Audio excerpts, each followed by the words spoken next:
Hello बच्चों, कैसे हैं आप लोग। इस कड़ाके की ठंड में हम लोग अपने काम पे निरंतर हम लोग अपने काम को कर रहे हैं। बहुत ठंड है, बहुत ठंड है, और हमें पता है आप सब ठंड में अपने अपने घर में होंगे। और उसी वजह से हम लोग सरताज क्लासेस अपने ऑनलाइन प्लेटफॉर्म पे आ चुकी है, ताकि हमारे उन बच्चों को कभी दिक्कत ना हो ठंड की वजह से जो क्लास ना आ सकते हैं। इसके अलावा ये जो प्रोग्राम है ये हम बार बार बताते हैं, ये 11th एंट्रेंस के लिए है, 10th बोर्ड के लिए है। 11th entrance MU BHU Jamia जहां भी आप लोग देना चाहें, ओलंपियाड वगैरह, इन सब में ये आपका हेल्प करेगा। इसके अलावा एक चीज बता दें, यहाँ पे मैथ, फिजिक्स, केमिस्ट्री, बायो और सारे सब्जेक्ट्स बहुत अच्छे तरीका से वेल डिफाइंड फॉर्मेट में आपको मिलेगा। आज हम लोग को करना क्या है, आज हम लोग को करना है, हम लोग और लाइफ प्रोसेस का मोड ऑफ न्यूट्रिशन में ऑटोट्रॉपिक मोड ऑफ न्यूट्रिशन खत्म कर दिए थे। आज उन सब के बारे में कुछ इंपॉर्टेंट क्वेश्चंस है, उन सारे क्वेश्चंस को लगाएंगे। इसके पहले बता दें, इस राह ये जो हम लोग का राह है ये कठिन है और निरंतर इस पे हम लोग को चलते रहना। इस राह का उद्देश्य नहीं है कि शांत भवन में टिके रहना, परंतु पहुंचना उस सीमा पे जिसके आगे राह नहीं। हमको वहां तक पहुंचना है, हम अपने लक्ष्य को, अपने गोल को, अपने टारगेट को जरूर अचीव करेंगे। ओके, चलिए लेट्स स्टार्ट। हम लोग स्टार्ट करते हैं। आज कुछ क्वेश्चंस करेंगे। हमें पता है कि वो क्वेश्चंस आप लोग हमसे पहले ही आप लोग वो क्वेश्चंस लगाने लगेंगे। चले,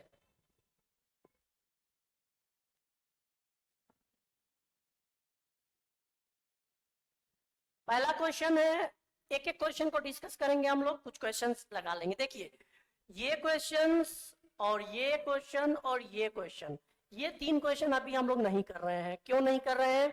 ये तीन क्वेश्चन विटामिन से है, विटामिन के बारे में और न्यूट्रिएंट्स के बारे में अभी हम लोग फर्दर डिस्कस करेंगे जब हम एक टॉपिक पढ़ाएंगे डिसऑर्डर। उस डिसऑर्डर में हम लोग विटामिन की कमी से होने वाले डिजीज के बारे में चर्चा करेंगे। और हम लोग अभी क्वेश्चन 4 से स्टार्ट कर रहे हैं। पहला क्वेश्चन है, dark reaction of photosynthesis occur. Dark reaction याद करें, ये रहा हमारा एक मैकेनिज्म, हम लोग कल पढ़े थे। ये इन्वेलप है, इसको हम लोग दो भागों में बांटे थे। इधर इधर वाले को हम लोग ग्रेना कहे थे, याद आ रहा है, और इधर वाले को स्ट्रोमा कहे थे। यहाँ पे सनलाइट का पिगमेंट पहुंचता था, लेकिन स्ट्रोमा में सनलाइट का पिगमेंट नहीं पहुंचता था, सनलाइट नहीं पहुंचता था। और इसमें क्या पहुंचता था, इसमें कार्बन डाइऑक्साइड जाता था, और कार्बन डाइऑक्साइड आके इसमें केल्विन साइकिल को कंप्लीट करके क्या बनाता था, कार्बोहाइड्रेट बनाता था। यानी डार्क रिएक्शन कहाँ होता है, स्ट्रोमा में होता है। पहला option, stroma of the chloroplast outside the lumen, that means stroma, stroma of the chloroplast. Okay, चले दूसरा, during dark reaction of photosynthesis.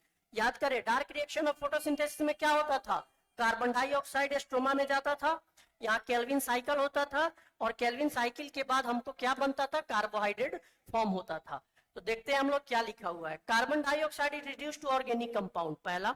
दूसरा, क्लोरोफिल इज एक्टिवेटेड। देखो, क्लोरोफिल तो तुम्हारा ग्रेना में एक्टिवेटेड हो रहा था ना, याद करो। तुम्हारा क्लोरोफिल कहाँ एक्टिवेट हो रहा था, तुम्हारा क्लोरोफिल एक्टिवेट ग्रेना में हो रहा था, क्योंकि ग्रेना में ही पिगमेंट प्रेजेंट था। ये तो हुआ नहीं। 6 carbon sugar is broken into 3 carbon, ये तो बिल्कुल ही गलत है। बल्कि कार्बन डाइऑक्साइड कंज्यूम करता था स्ट्रोमा, और इस स्ट्रोमा में केल्विन साइकिल होता था।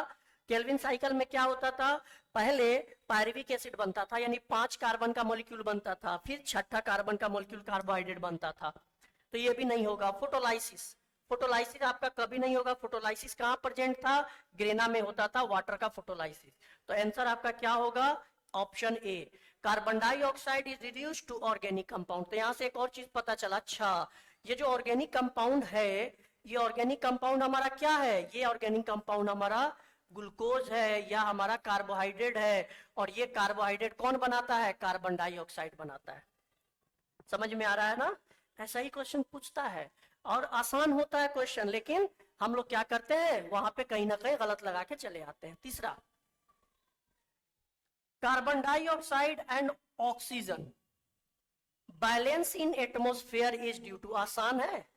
अरे भाई, कार्बन डाइऑक्साइड एंड ऑक्सीजन कैसे बैलेंस होता है एटमोस्फेयर में, अरे कैसे होता है बता दो, आसान है। कैसे होता है? फोटोसिंथेसिस मैकेनिज्म प्लांट करता है, और प्लांट करता क्या है फोटोसिंथेसिस मैकेनिज्म?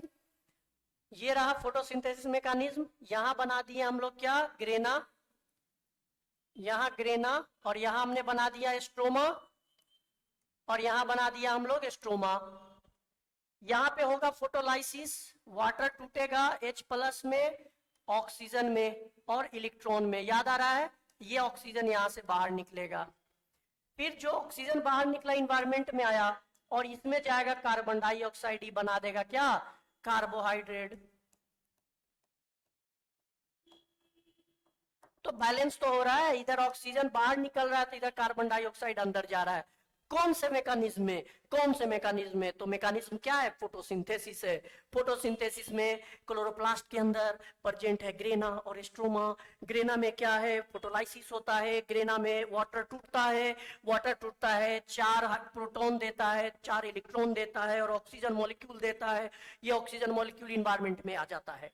उसी के साथ साथ इधर से कार्बन डाइऑक्साइड इन्वायरमेंट से स्ट्रोमा में जाता है, डार्क रिएक्शन को करता है, और फाइनली प्रोडक्ट कार्बोहाइड्रेट बनाता है।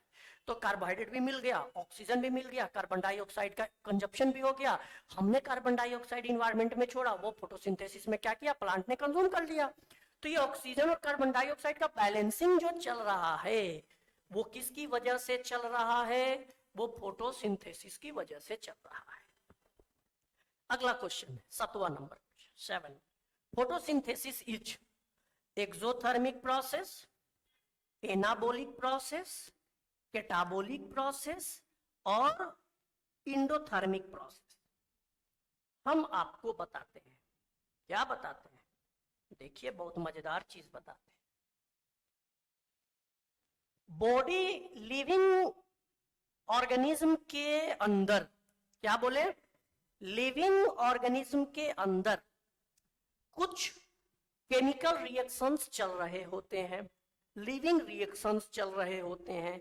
वो सारे रिएक्शंस को, वो सारे लिविंग रिएक्शंस को एक साथ हम लोग बोलते हैं मेटाबॉलिज्म। क्या बोलते हैं, मेटाबॉलिज्म। याद रखेंगे, क्या बोलते हैं, मेटाबॉलिज्म। अगर क्वेश्चन आएगा व्हाट इज मेटाबॉलिज्म, तो भाई कुछ नहीं है, मेटाबॉलिज्म हमारे शरीर के अंदर, लिविंग ऑर्गेनिज्म के शरीर के अंदर बहुत सारा केमिकल रिएक्शन चल रहा होता है। एंजाइम का एक्शन चल रहा होता है, हार्मोन का एक्शन चल रहा होता है, खाना का डाइजेशन हो रहा होता है, सांस ले रहे हैं तो एटीपी का फॉर्मेशन हो रहा होता है, हीमोग्लोबिन ऑक्सीजन को ट्रैप करके बॉडी में ब्लड के द्वारा मसल्स में भेज रहा होता है, कहीं कहीं ऑक्सीजन की कमी होती है, पायरुविक एसिड बन रहा होता है, फिर एटीपी बन, ये सारा मैकेनिज्म हमारे बॉडी में चल रहा होता है। न्यूरोट्रांसमीटर फॉर्म हो रहा होता है, मैसेज को एक जगह से दूसरे जगह ट्रांसमिट किया जा रहा है, ये सारा चीज हो रहा होता है। और इन सब को एक साथ क्या बोले, मेटाबॉलिज्म। जैसे सरताज क्लासेस, हर चीज का समाधान आपको मिलेगा सरताज क्लासेस में, जो आपको अब ऑनलाइन प्लेटफॉर्म पे आ चुका है। सरताज क्लासेस अलीगढ़ में शमशाद पे स्थित है, और यहाँ पे बकायदा फाउंडेशन कोर्स के साथ 11th 12th नीट तक की पढ़ाई बहुत अच्छे से होती है। आप अगर ऑफलाइन क्लासेस भी करना चाहें तो जरूर जरूर जरूर एक बार सरताज क्लासेस में आके विजिट करें, क्लास लें, डेमो लें, पढ़ें। उसके बाद आपको फर्क समझ में आएगा कि एग्जैक्टली की पढ़ाई होता क्या है। पढ़ाई हम लोग पढ़ा रहे हैं, पढ़ाना तो अलग है, हम लोग समझा ही देते हैं ऐसे कि मेटाबॉलिज्म को हम लोग अभी डील करेंगे। देखें मेटाबॉलिज्म क्या है, बॉडी के अंदर रिएक्शन, और भाई बॉडी के अंदर ये रिएक्शन चल रहा है ना, इसी की वजह से तो हम लिविंग हैं, इसी की वजह से तो हम जिंदा हैं, इसी की वजह से तो लाइफ प्रोसेस हमारा चल रहा है। ये जैसे पेन है, इसके अंदर थोड़ी कोई रिएक्शन चल रहा है, तो ये नॉन लिविंग है, हमारे अंदर चल, हम सो गए, कोमा में चले गए, लेकिन फिर भी बॉडी के अंदर रिएक्शन चल रहा है, दैट मीन्स हम लिविंग है। प्लांट रुका हुआ है लेकिन उसके अंदर रिएक्शन चल रहा है, वो लिविंग है। ओके, तो मेटाबॉलिज्म ये लिविंग का कैरेक्टरिस्टिक प्रॉपर्टी है, और ये होता है दो तरीका का, ये होता है दो तरीका का। एक को कहते हैं केटाबोलिज्म, केटाबोलिज्म, और एक को कहते हैं एनाबोलिज्म, एक को कहते हैं एनाबोलिज्म। रिएक्शन है, दोनों रिएक्शन है भाई। केटा का मतलब टूटना, एना का मतलब जुटना। समझने के लिए केटाबोलिज्म का मतलब बड़ा से बड़ा मैक्रोमोलिक्यूल छोटे छोटे माइक्रोमोलिक्यूल में टूट जाए। कैसे टूटता है? जैसे हम लोग यहाँ रेस्पिरेशन का एग्जांपल देते हैं। हमने रेस्पिरेशन का एग्जांपल दिया, ये रहा ग्लूकोज C6H12O6, इसको मिलेगा ऑक्सीजन और ये टूट जाएगा कार्बन डाइऑक्साइड में, वाटर में, और एटीपी एनर्जी दे देगा। देखो तो ये टूटा कि नहीं टूटा? टूटा कि नहीं टूटा? ये ग्लूकोज था भाई, ग्लूकोज था, देख लो, ग्लूकोज को ऑक्सीजन मिला, ये जल गया। ऑक्सीजन का मतलब बर्निंग प्रोसेस स्टार्ट कर दिया। अरे सांस ले रहे हैं, सांस लेना स्लो बर्निंग प्रोसेस, सांस ले रहे हैं मतलब बर्न कर रहे हैं, अपने ग्लूकोज को जला रहे हैं, ग्लूकोज जलेगा एनर्जी देगा। अरे कोई चीज को जला दो, धुआं निकलेगा, वेपर निकलेगा और हीट निकलेगा, गर्मी निकलेगी, एनर्जी निकलेगा। ये एनर्जी तो यहाँ पे है। हमने सांस लिया, ऑक्सीजन हम अपने मसल्स को दिए, मसल्स में प्रेजेंट ग्लूकोज, ग्लूकोज ऑक्सीजन से रिएक्ट किया और जलना स्टार्ट किया। जलेगा तो धुआं निकलेगा, कार्बन डाइऑक्साइड बाहर कर दिए और जो एटीपी एनर्जी मिला उसको हम कंज्यूम कर लिए। तो इसको कहेंगे कैटाबोलिज्म। कैटाबोलिज्म का मतलब बड़ा मॉलिक्यूल किसी के प्रेजेंस में छोटे मॉलिक्यूल में टूट जाए। ऑर्गेनिक कंपाउंड बड़ा है, glucose is the macro molecule that break into carbon dioxide water में, टूट गया, छोटा मॉलिक्यूल में टूट गया, तो इसको कहेंगे कैटाबोलिज्म। एनाबोलिज्म का मतलब छोटा छोटा मॉलिक्यूल मिलके बड़ा मॉलिक्यूल का फॉर्मेशन कर दे, छोटा छोटा मॉलिक्यूल मिलके बड़ा मॉलिक्यूल को फॉर्म कर दे। जैसे सरताज क्लासेस, हर एक फैकल्टी अपना अपना काम करके पूरे इंटायर फाउंडेशन बैच, पूरे इंटायर नीट बैच को क्या किया है, कंबाइन फॉर्म किया गया है।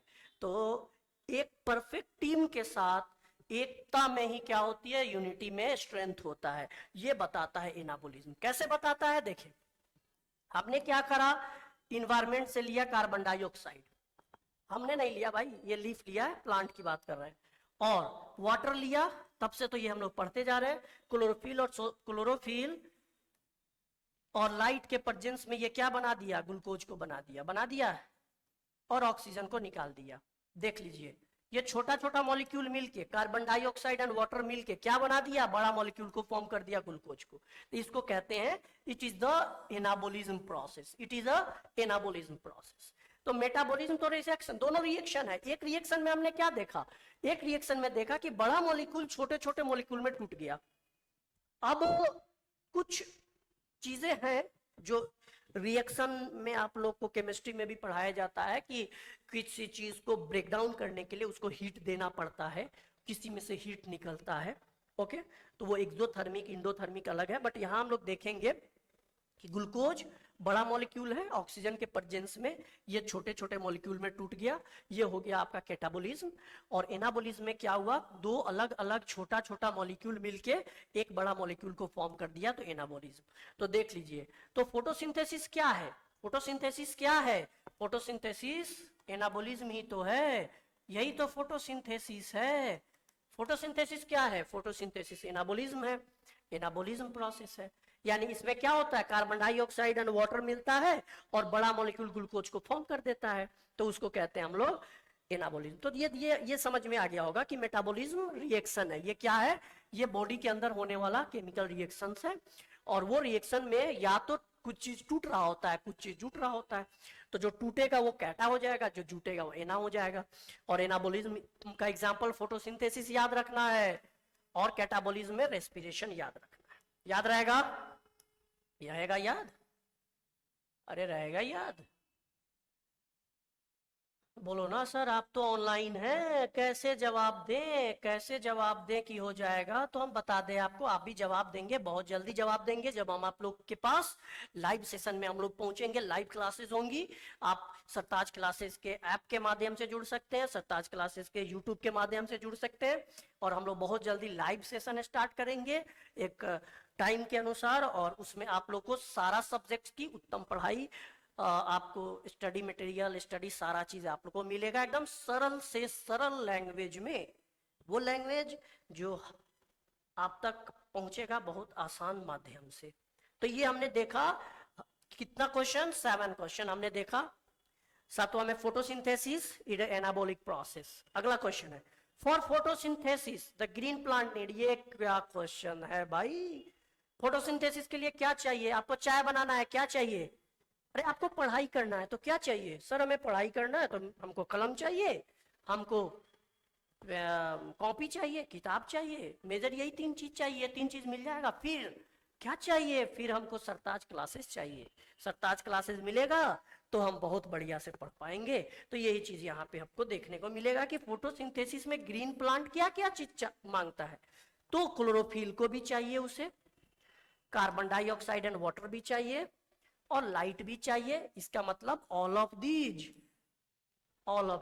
सरताज क्लासेस, ऑल ऑफ दीज, यहाँ फिजिक्स, केमिस्ट्री, बायोलॉजी, मैथ, सब चीज मिलेगा, अच्छे माध्यम से मिलेगा। तो photosynthesis is a green plant need chlorophyll, carbon dioxide and water, light and all of this. तो आंसर क्या लगेगा? All of this.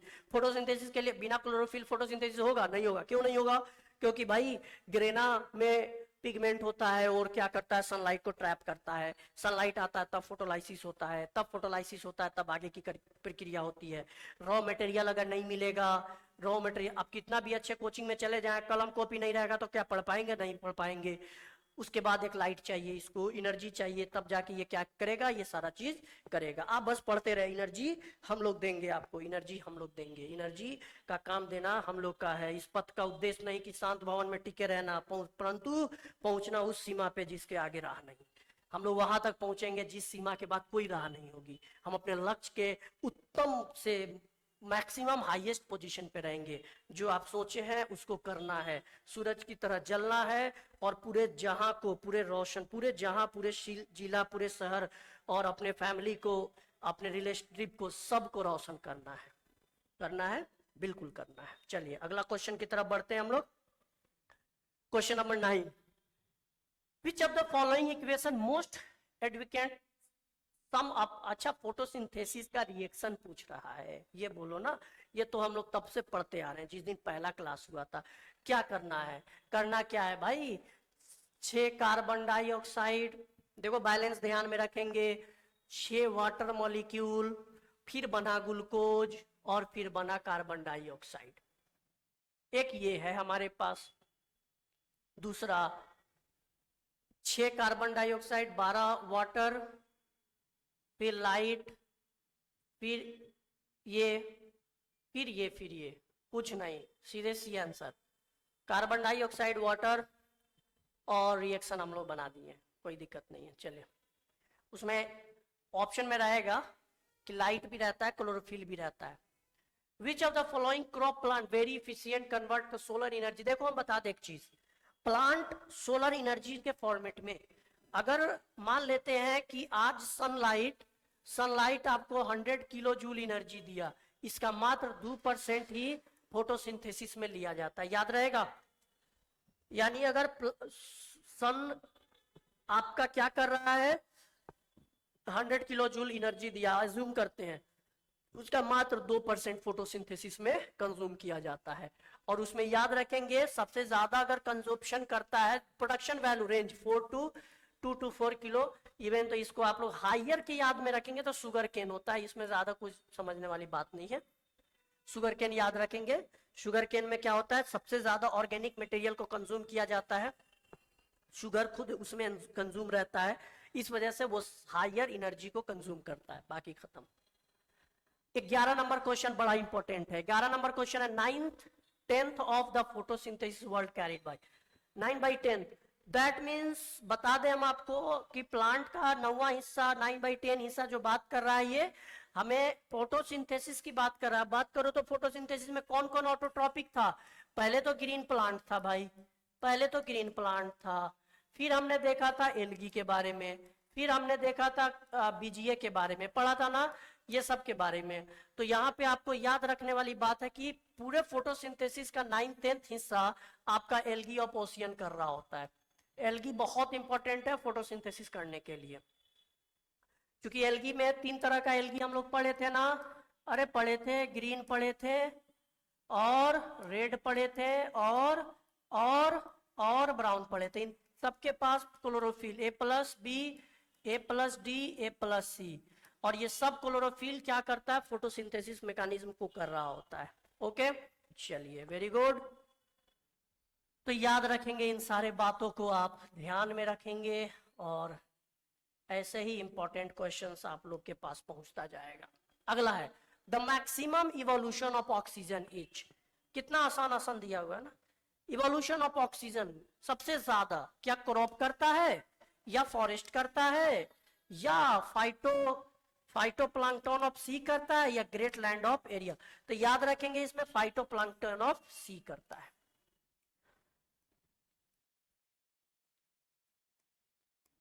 Phytoplankton of सी, सी के अंदर बता दें हम आपको, सी के अंदर छोटे छोटे प्लांट्स प्रेजेंट हैं, छोटे छोटे जंतु प्लांट प्रेजेंट है। तो फाइटोप्लैंक्टन ये प्लांट की बात कर रहा है। ओके, और ये प्लांट है, एल्गी के फॉर्मेट में है, छोटा छोटा हर्ब के फॉर्मेट में है, और ये क्या करते हैं, कम से कम रेडिएशन में भी अपने फोटोसिंथेसिस मैकेनिज्म को कंप्लीटली कर रहे होते हैं। लाइफ का जनरेशन कहीं ना कहीं हमारे सी में ही हुआ है, जल में ही हुआ है, और उस जल में ऑक्सीजन का इवोल्यूशन हुआ था, ऑक्सीजन वहीं से निकला था और वहीं से बाहर इवेपोरेट हुआ था। तो इस वजह से इसका आंसर हम लोग क्या देंगे, phytoplankton of the sea. Question 13 देखते हैं हम लोग। During photosynthesis the oxygen in glucose comes from. आसान क्वेश्चन है, ऑक्सीजन इन ग्लूकोज। देख लो, दो क्वेश्चन यहां बनेगा, एक एक फिर से मैकेनिज्म हम करते हैं, फिर से करते हैं मैकेनिज्म ताकि खूब बढ़िया से समझ में आए। फिर से करते हैं मैकेनिज्म। देखें, ये रहा मेरा ग्रेना और ये रहा एस्ट्रोमा। इसमें सनलाइट प्रेजेंट पर पहुंचता है, इसमें क्या पहुंचता है, सनलाइट पहुंचता है ना। और पहुंचने के बाद यहां वाटर को क्या किया जाता है, यहां वाटर को तोड़ दिया जाता है, यहां वाटर को तोड़ दिया जाता है 4H+ में, ऑक्सीजन में और 4 इलेक्ट्रॉन में। ये काम फोटोलाइसिस करता है, कहां पे, ग्रेना वाले पार्ट में, ग्रेना में। और यहां से ऑक्सीजन को क्या किया जाता है, बाहर इन्वायरमेंट में बाहर निकाल दिया जाता है। ओके, दूसरा इसमें मिलता है कार्बन डाइऑक्साइड, और ये कार्बन डाइऑक्साइड क्या करता है, केल्विन साइकिल। क्या करता है ये करता है केल्विन साइकिल, और केल्विन साइकिल बनाता है C6H12O6। अब देखो क्वेश्चन कहना क्या चाह रहा है, अब ध्यान देने वाली बात है कि क्वेश्चन कहना क्या चाह रहा है। क्वेश्चन ये कहना चाह रहा है कि जो ऑक्सीजन ग्लूकोज में है, ग्लूकोज में जो ऑक्सीजन है वो कहां से मिला है। ए भाई, ग्लूकोज में यही ऑक्सीजन है ना, O6 है ना, ये O6 कहां से मिल रहा है, यही तो कार्बन डाइऑक्साइड, कार्बन डाइऑक्साइड में भी तो ऑक्सीजन है ना। बहुत बार क्वेश्चन होता है कि फोटोसिंथेसिस में ऑक्सीजन का लिबरेशन कैसे होता है, फोटोसिंथेसिस में ऑक्सीजन का लिबरेशन कैसे, तो लोग बोल देता है अरे कार्बन डाइऑक्साइड में भी तो ऑक्सीजन है, वो बाहर निकल जाता होगा। ऐसा नहीं है, इन्वायरमेंट में ऑक्सीजन वाटर तोड़ता है तब आता है, लेकिन ग्लूकोज में जो ऑक्सीजन है वो आपका ये कार्बन डाइऑक्साइड वाला ऑक्सीजन इसमें प्रेजेंट होता है, याद रहना चाहिए। तो during photosynthesis oxygen in glucose comes from, क्या वाटर से आता है, तो नहीं नहीं नहीं नहीं नहीं, जवाब नहीं देंगे, कहेंगे ना ना ना, वाटर टूटता है, वाटर से ऑक्सीजन निकलता है, लेकिन वो ऑक्सीजन ग्लूकोज में ना जाके हम लोग को इन्वायरमेंट में दिया जाता है, जो हम लोग कंज्यूम करते हैं। ओके, दूसरा कार्बन डाइऑक्साइड, तो बोलोगे यस, कार्बन डाइऑक्साइड ही तो मैकेनिज्म केल्विन में डार्क रिएक्शन में कराता है, जिसमें पायरुविक एसिड और फिर ग्लूकोज बनता है। तो आंसर आपका क्या जाएगा, carbon dioxide. Oxygen in air नहीं होगा, अच्छा, ए के बाद बी ऑप्शन था, फिर सी ऑप्शन था, both water and carbon dioxide, ये भी नहीं, ये भी नहीं। एकदम कॉन्सेप्ट को क्लियर रखना है, concept clear, our motto, Sartaj classes का मोटो, कॉन्सेप्ट क्लियर, और जाके आंसर टिक करके आना एकदम correct and correct. First strike पे जो क्वेश्चन का आंसर आएगा वही आपका 90% सही होने का चांस रहता है। तो याद रहेंगे हम लोग, during photosynthesis oxygen in glucose कहां से आता है, ऑक्सीजन का ग्लूकोज आपके कार्बन डाइऑक्साइड से आता है। चौथा, अगला क्वेश्चन है, photosynthesis consist of, photosynthesis consist of two biological reaction system, one followed by the other. Okay, the second of this system does which of the following? चलिए देख लेते हैं. पहला है कि फोटोसिंथेसिस कंसिस्ट, अच्छा दो गो बायोलॉजिकल, अरे यार क्या क्वेश्चन पूछ दिया. ये दो केमिकल रिएक्शन यहाँ बायोलॉजिकल रिएक्शन हो रहा होता है. पहला में क्या होता है, पहला में तो फोटोलाइसिस होता है, तो दूसरा में क्या किया जाता है, कार्बन डाइऑक्साइड को ही तो फिक्स करके ग्लूकोज में बदल दिया जाता है. देखो वही चीज तो मैकेनिज्म हम लोग पढ़ रखे हैं, और अगर मैकेनिज्म आप ध्यान से देखेंगे तो आपका सारा आंसर क्या आएगा, एकदम सही सही आएगा.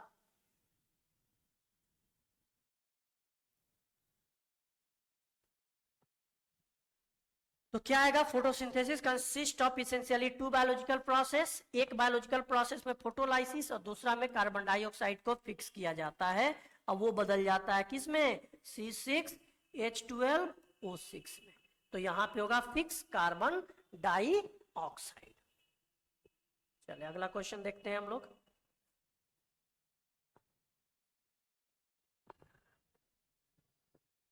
चलिए अगला क्वेश्चन देखते हैं हम लोग.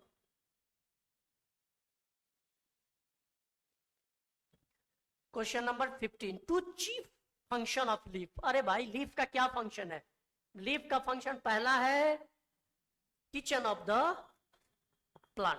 प्लांट का किचन है ये, खाना तैयार करेगा. खाना तैयार करेगा मतलब फोटोसिंथेसिस करेगा, और फोटोसिंथेसिस का मतलब फोटोसिंथेसिस. उसके अलावा इस प्लांट सेल के अंदर होगा गार्ड सेल. प्लांट सेल के अंदर क्या होगा, प्लांट सेल के अंदर होगा गार्ड सेल. ये जैसे लीफ है और इस लीफ में होगा guard cell, GUARD, guard cell, जो क्या करता है, स्टोमेटा को कंट्रोल करता है. और ये स्टोमेटा क्या करता है, कार्बन डाई ऑक्सीजन को बाहर और कार्बन डाइऑक्साइड को अंदर बाहर करने का काम करता है. साथ में यहीं से क्या निकलता है, वाटर वेपर भी हमारा बाहर निकलता है, जिसको हम लोग कहते हैं ट्रांसपाइरेशन. अच्छा एक बात बताओ, क्या बात बताना है, बात ये बताना है, क्या बात बताना है, बात ये बताना है कि तुम्हें बनाना है खाना, चावल बनाना है कुकर में, प्रेशर कुकर में. तो कुकर में जैसे चावल डाले, पानी डाले, सीटी लगता है, तो उसमें देखना ध्यान से, उसमें से वेपर, वाटर वेपर बाहर निकलता है.